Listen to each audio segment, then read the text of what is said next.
जय श्री कृष्णा। कैसे हैं आप सब। तो आज हम सुनेंगे जया एकादशी की कथा।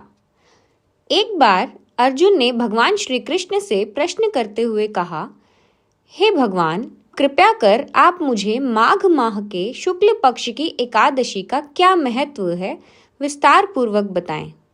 माघ शुक्ल पक्ष की एकादशी में किस देवता की पूजा करनी चाहिए तथा इस एकादशी व्रत की कथा क्या है, ऐसा बतलाएं। उसके करने से किस फल की प्राप्ति होती है, यह भी शीघ्र बताएं। भगवान श्री कृष्ण कहते हैं, हे अर्जुन, माघ माह के शुक्ल पक्ष की एकादशी को जया एकादशी कहते हैं। इस दिन उपवास रखने से मनुष्य भूत, प्रेत, पिशाच आदि की योनि से छुटकारा पाता है। इस दिन विधि पूर्वक उपवास व्रत करना चाहिए। मैं अब तुमसे जया एकादशी व्रत की कथा कहता हूँ। एक समय की बात है, नंदन वन में उत्सव का आयोजन हो रहा था। देवता, ऋषि मुनि सभी उस उत्सव में मौजूद थे। उस समय गंधर्व गा रहे थे तथा गंधर्व कन्याएं नृत्य कर रही थीं। इन्हीं गंधर्वों में एक माल्यवान नाम का गंधर्व भी था, जो बहुत ही सुरीला गाता था। जितनी सुरीली उसकी आवाज थी, उतना ही रूपवान भी था।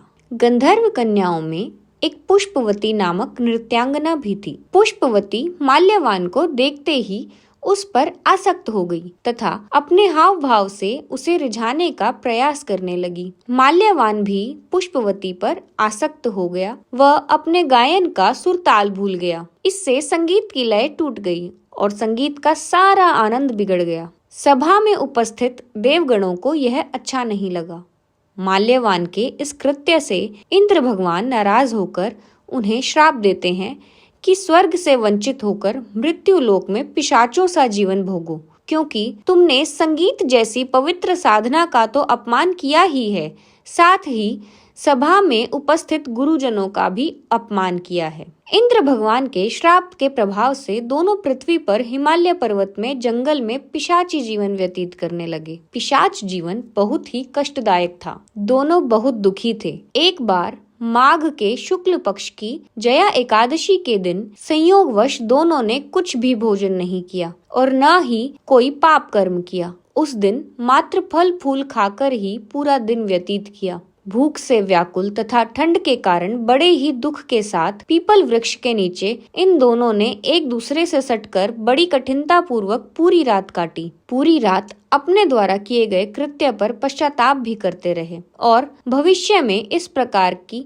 भूल न करने की भी ठान ली। सुबह होते ही दोनों की मृत्यु हो गई। अनजाने में ही सही, उन्होंने एकादशी का उपवास किया था। भगवान के नाम का जागरण भी हो चुका था। परिणाम स्वरूप प्रभु की कृपा से इनकी पिशाच योनि से मुक्ति हो गई और पुनः अपनी अत्यंत सुंदर अप्सरा और गंधर्व की देह धारण करके तथा सुंदर वस्त्रों, आभूषणों से अलंकृत होकर दोनों स्वर्ग लोक को चले गए। देवराज इंद्र उन्हें स्वर्ग में देखकर आश्चर्यचकित हुए और पूछा कि वे श्राप से कैसे मुक्त हुए। तब उन्होंने बताया कि भगवान विष्णु की उन पर कृपा हुई। हमसे अनजाने में माघ शुक्ल एकादशी यानी जया एकादशी का उपवास हो गया, जिसके प्रताप से भगवान विष्णु ने हमें पिशाची जीवन से मुक्त किया। कुछ इस तरह से जया एकादशी का व्रत करने से भक्त को पूर्व में किए गए पाप कर्मों से मुक्ति मिलती है। जिस प्रकार पुष्पवती व माल्यवान को पिशाची जीवन से मुक्ति मिलकर